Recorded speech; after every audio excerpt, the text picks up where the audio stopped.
Shalom, shalom, mes bien-aimés dans le Seigneur. Je vous salue tous au nom de Jésus-Christ de Nazareth.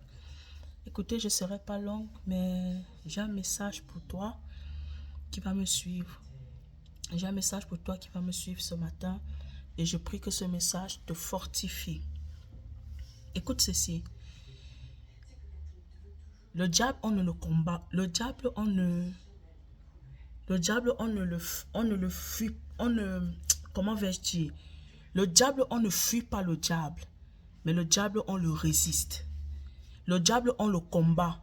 Le diable, on l'affronte, mais pas d'une manière charnelle, mais spirituellement. Dans Ephésiens 6, 11 à 18, on nous présente les armes spirituelles. Dans les armes spirituelles, il y a la parole de Dieu, le zèle, la paix, le zèle, il y a la vérité. Voilà ces armes-là avec lesquelles on affronte le diable. On combat le diable et on le résiste. Lorsque le diable vient te proposer le mensonge, toi tu lui mets la vérité en face.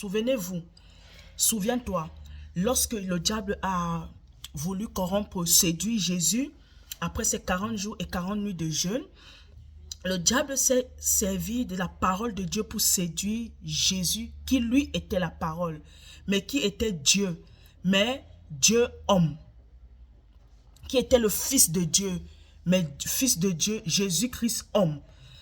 Le diable s'est servi de lui en lui disant que si ce que tu te jettes, il est écrit que les anges viendront te secourir, les diables viendront te porter sur leur, devront te secourir.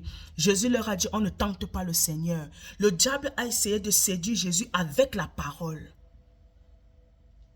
Mais Jésus s'est servi de cette même parole pour contrecarrer les plans du diable. Ça veut dire quoi? Jésus s'est servi, c'était parole contre parole. Donc ce qui veut dire quoi, bien-aimé? Le diable, tu ne peux pas combattre le diable avec les armes charnelles. Avec les armes charnelles. Mais tu dois combattre le diable avec les armes spirituelles. Les armes spirituelles qui font partie la foi, qui font partie la vérité, qui font partie vraiment ta détermination d'être avec Jésus, ton assurance, ta connaissance de Christ.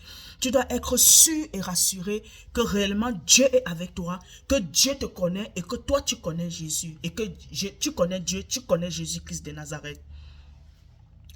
Je répète encore, le diable, on ne le fuit pas. C'est l'impudicité qu'on fuit. C'est le péché qu'on fuit. Mais le diable, on le résiste. Le diable, on résiste le diable. On affronte le diable. On combat le diable. Pas avec les armes charnelles, mais avec les armes spirituelles. Parole contre parole. Jésus l'a manifesté dans le désert. Jésus l'a manifesté. Lorsque le diable est venu pour vouloir le tenter, Jésus a manifesté. C'était parole contre parole. Tu ne peux que combattre le diable et le vaincre avec les armes que Dieu nous a données, les armes qui sont à notre portée. Je te prie de lire Ephésiens 6, verset 11 au verset 18.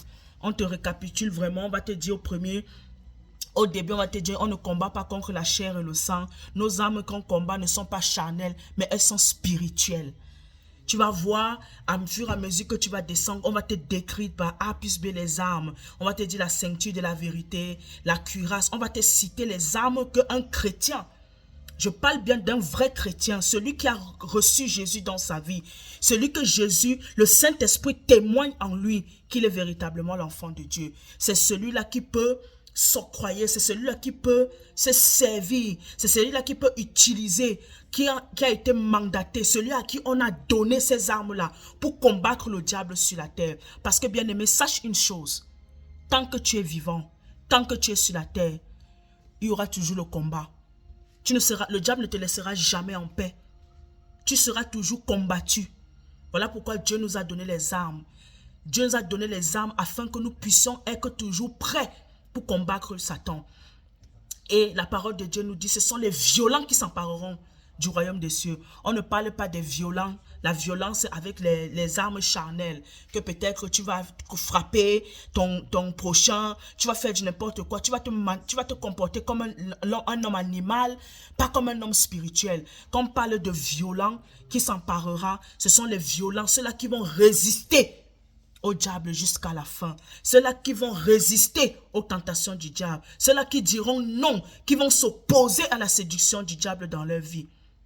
C'est ceux-là qui seront les violents. C'est ceux-là qui sont les violents dans le sens du terme de Dieu. Que Dieu te bénisse. Je voulais t'encourager vraiment ce matin à résister au diable. Affronte-le. N'aie pas peur de lui. Celui qui est en toi est plus fort, est plus puissant et tout puissant que celui qui est dans ce monde. Dieu t'a couronné. Dieu t'a rempli de toute sa plénitude, de toute sa force. Dieu t'a donné l'autorité de marcher sur les serpents, sur les scorpions, de marcher même sur Satan. Dieu t'a donné ce pouvoir et je crois que tu peux y arriver. Si toi-même tu prends conscience de qui tu es en Jésus-Christ, si toi-même tu es conscient de ton identité en Jésus-Christ, si toi-même tu es conscient que Jésus-Christ est avec toi, Jésus-Christ marche avec toi, je crois que la victoire t'est assurée. Parce que nous avons reçu la victoire en Christ.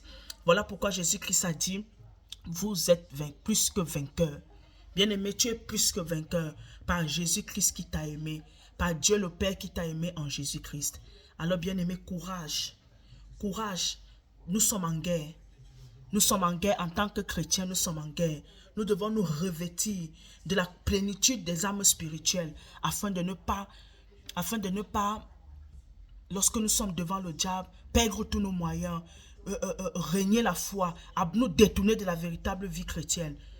Alors sers-toi de ce que Dieu t'a disposé, ce que Dieu a mis à ta merci, à ta portée, pour avoir sans cesse la victoire sur le diable, sur le monde spirituel, sur les démons, sur les anges déchus qu'aujourd'hui on appelle les démons. Que Dieu te bénisse abondamment. Courage, bonne journée, bye bye.